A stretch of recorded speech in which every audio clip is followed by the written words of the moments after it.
À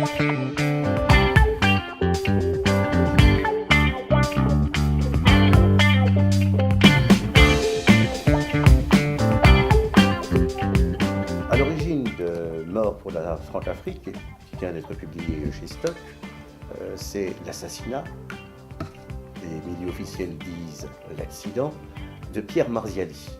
Alors, votre rencontre avec Pierre Marziali est une société, de là est née une société que vous avez montée ensemble, la Copex. Pouvez-vous m'en dire un petit peu plus? Alors, Pierre, en fait, Copex a été monté par Pierre Marziali, qui était un militaire, donc un parachutiste, qui a fait 25 ans de carrière dans l'armée, et arrivé au terme de sa carrière militaire, il a voulu copier un petit peu les sociétés militaires privées américaines. Qu'est-ce que vous définissez par société privée militaire par rapport aux barbouzes, par rapport aux milices Alors, société militaire privée, en fait, c'est simplement déléguer une partie de ce que les militaires pourraient faire. et non pas les moyens ou le temps voilà, pour et puis il faut ou dire la capacité. ou non pas la capacité, mais puis il faut dire que ça coûte cher. C'est-à-dire que lorsque vous prenez un militaire qui va rester pendant 25 ans militaire, il va effectivement servir, pas pendant 25 ans. Il a des moments où il va servir, mais par contre, il sera payé pendant 25 ans, puis pendant sa retraite, qu'il prend à 45 ans, et peut-être jusqu'à 90. Donc le coût d'un militaire à ramener à un coût horaire est quelque chose d'extrêmement fort, faramineux. Pour, par exemple, transporter du matériel dans des zones à risque, on n'a pas besoin d'avoir Rambo. Il suffit d'avoir soit d'anciens militaires qui sont à 45 ans en pleine possession de leurs moyens et qui peuvent servir pour des sociétés militaires privées, et dans ce cadre-là, ils ne seront facturés qu'un certain laps de temps. Donc Pierre avait développé ce concept. Et comment vous l'avez rencontré? Au départ, on s'est rencontrés au Tchad. C'était en 1995 ou 96, moi j'étais en mission au Tchad, et lui, j'avais une mission ponctuelle, et je suis descendu dans un bar où il y avait ces militaires qui étaient en train de parler. On a sympathisé. On a parlé un petit peu du sud, de la région du sud, puisque lui était à Carcassonne et moi j'étais originaire de l'Arbonne. Il m'a demandé ma carte de visite que je lui ai donnée, et 10 ans, il m'a dit je vous recontacterai. Et 10 ans plus tard, il m'a recontacté. Et monté Copex. Il avait déjà monté Copex, et il m'a dit voilà, j'ai besoin de peut-être d'étoffer ma société, et si on mutualisait nos moyens, moi j'ai le savoir-faire. Bon, moi, c'est pas tout ce qui est militaire, c'est pas ma tasse de thé. Mais par contre, la diplomatie souterraine, c'est ma tasse de thé. Donc, il m'a dit mutualisons nos moyens et avançons. Et effectivement, on a avancé, et donc on a avancé sur la sécurisation de certaines sociétés, sur la mise en place d'équipes de formation pour les gardes présidentielles, et systématiquement les contrats étaient échoués juste avant d'aboutir. Et donc on s'est rendu à l'évidence, et systématiquement les informations venaient de Paris, et on nous sapait le moral. Enfin, on nous sapait les marchés. Et Copex donc n'a pas baissé le bilan, n'a pas déposé son bilan. Copex a déposé le bilan après la mort de Pierre, parce que en fait, systématiquement, les contrats qui étaient prêts à être signés étaient démolis. Mais il y avait une autre activité aussi à Copex, qui était plutôt l'activité principale, c'est-à-dire donner des renseignements. Voilà, donc ça, donner des renseignements à la France, on va expliquer pourquoi, et vendre des renseignements aux États-Unis. Alors, en fait, au départ, Pierre, qui était, je veux dire, patriote et qui avait une formation dans le renseignement militaire, systématiquement, lorsque mes réseaux me remontaient des informations, Pierre prenait ces informations et les transmettait au service français. Et donc dans l'espoir qu'à un moment, il serait adoubé que ces COPEX seraient adoubés et qu'on pourrait signer un contrat. Ce que disait Pierre, c'est la DGSE est excellente, mais elle ne peut pas être excellente dans 193 pays. Donc il y a des pays dans lesquels elle n'est pas bonne, et nous, on peut lui amener ce qu'elle n'a pas. Mais il y a quand même un problème qu'il faut mettre sur la table. La CECOPEL, c'était dirigé par un autodidacte et par un ancien adjudant-chef. Ce qui fait que vous n'étiez pas reçu à bras ouverts, c'est le moins que l'on puisse dire, par la DGSE, mais paradoxalement, vous aviez l'oreille de l'Élysée. Je pense qu'il faut le prendre différemment. On a eu l'oreille de l'Élysée à partir du moment où on a eu une information de premier ordre. Pendant 2 à 3 ans, nous avions des passerelles avec la DGSE et avec la DRM et la DCRI. Donc Pierre faisait remonter les informations dès que ça touchait les intérêts français ou la vie et la sécurité de ressortissants français. Donc on le faisait par patriotisme, on faisait remonter les informations, mais on n'a jamais eu un accès direct à l'Élysée.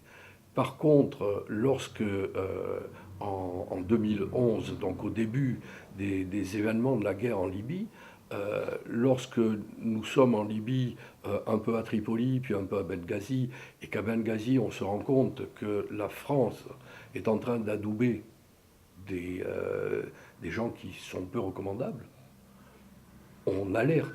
Quels gens qui étaient peu recommandables? Alors, sur le CNT, a été adoubé par la France, donc, et par l'intermédiaire du fameux BHL. Tout à fait. Donc le BHL a amené à l'Élysée... BHL, Bernard-Henri Lévy, il faut préciser. Et Bernard-Henri Lévy donc, a amené à l'Élysée le responsable du CNT qui a été adoubé, et la France a remis. Il faut quand même préciser les choses. BHL l'a rencontré 2-3 jours seulement auparavant et décide de s'en servir comme faire valoir, peut-être. On peut dire comme ça, je pense, oui. Parce que, d'ailleurs, c'est bien expliqué dans le livre, et puis il y a une partie découverte aussi dans le livre.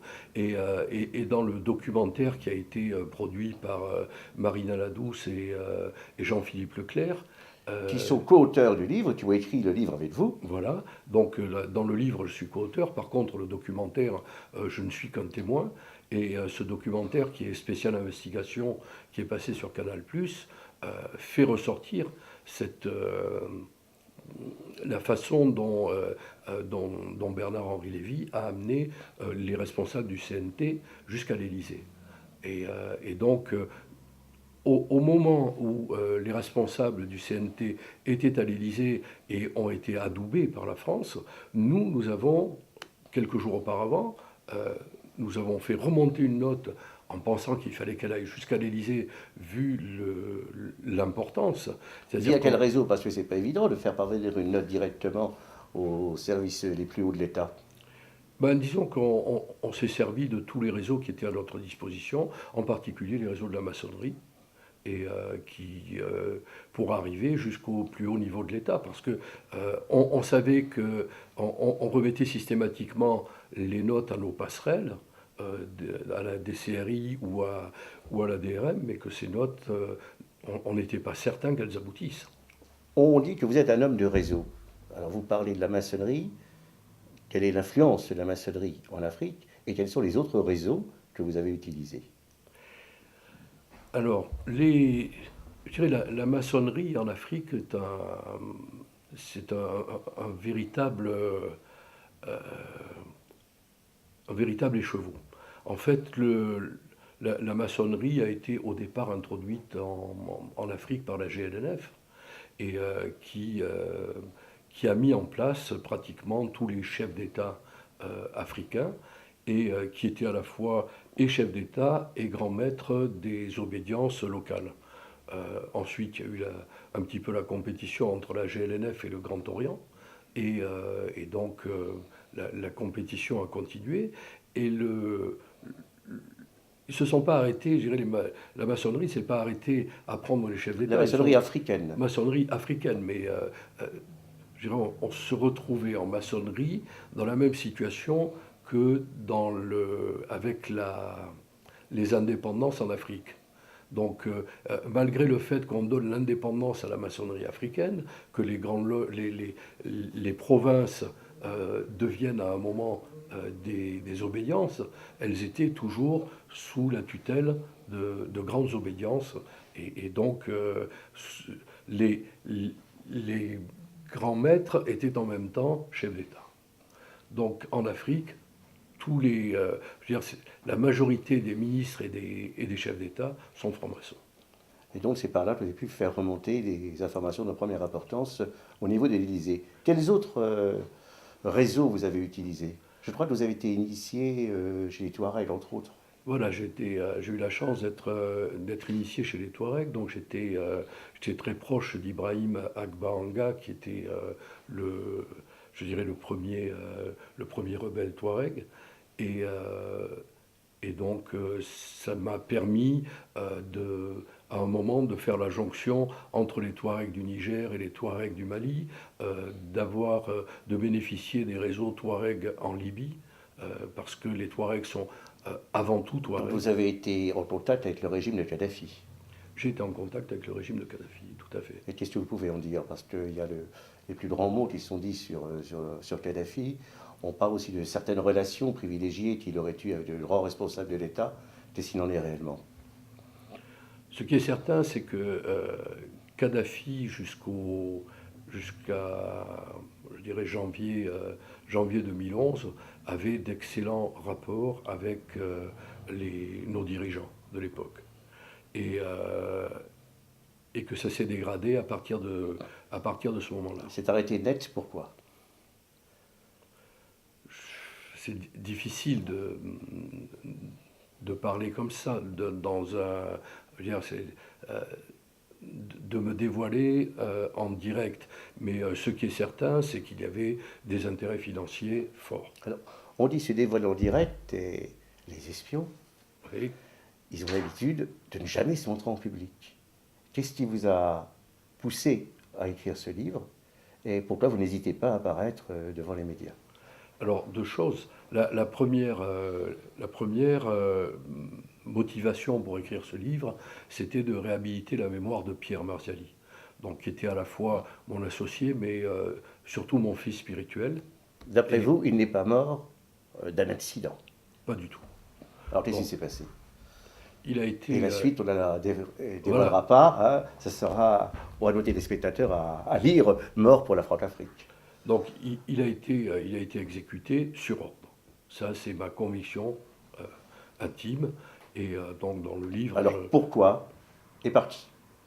Pourquoi, disons, et par qui? Il faudra lire votre livre. Pourquoi? Simplement parce que on était, ces COPEX arrivaient comme un empêcheur de tourner en rond, dans la mesure où on donnait des indications précises qui allaient à l'encontre de ce qui était mis en œuvre par la France, par l'Angleterre et drivé par BHL. Toujours le fameux BHL. Toujours le fameux BHL. Donc on était au milieu, ça gênait, ça dérangeait. Et donc les signaux étaient au rouge. Dans le livre, c'est bien expliqué. Et malheureusement, Pierre en a fait les frais. Bob, maintenant vous êtes quelques jours en France. Quelles sont les prochaines missions? Qu'est-ce qu'on peut savoir, dis-moi? Disons que la température en France et en Europe n'est pas excellente. Et une partie de ce qui était dit dans la note que nous avons adressée à l'Élysée se répercute aujourd'hui. Dans la note, vous aviez annoncé plus ou moins qu'il y avait de sérieux risques d'attentats en France et en Europe. Dans la note qu'on adressait à l'Élysée, on donnait donc en mars 2011, on expliquait qu'à proximité de Benghazi se trouvait un centre de transit obligatoire pour les migrants, et que ces migrants avaient une formation, ils étaient en quelque sorte lobotomisés, et qu'on leur expliquait la base du djihad, avant de les embarquer pour Benghazi, puis pour Lampedusa, puis pour l'Europe.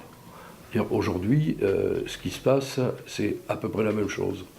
Si ce n'est que maintenant qu'il y a de plus en plus ce temps de formation, qu'il n'y a plus que l'ACMI, mais qu'il y a de nouveaux groupes qui sont apparus. Exactement. Donc je pense que plus que jamais, il faut être attentif et voir ce qui se passe.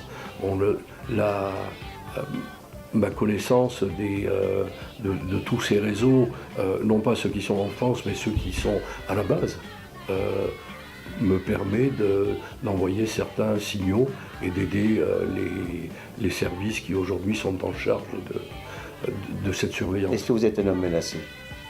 Je l'ai été, je ne suis plus. Et votre prochaine mission? Ce qu'on peut en dire. Top secret. Bon, merci, j'espère que nous vous recevrons très prochainement pour d'autres aventures. Merci de votre entretien.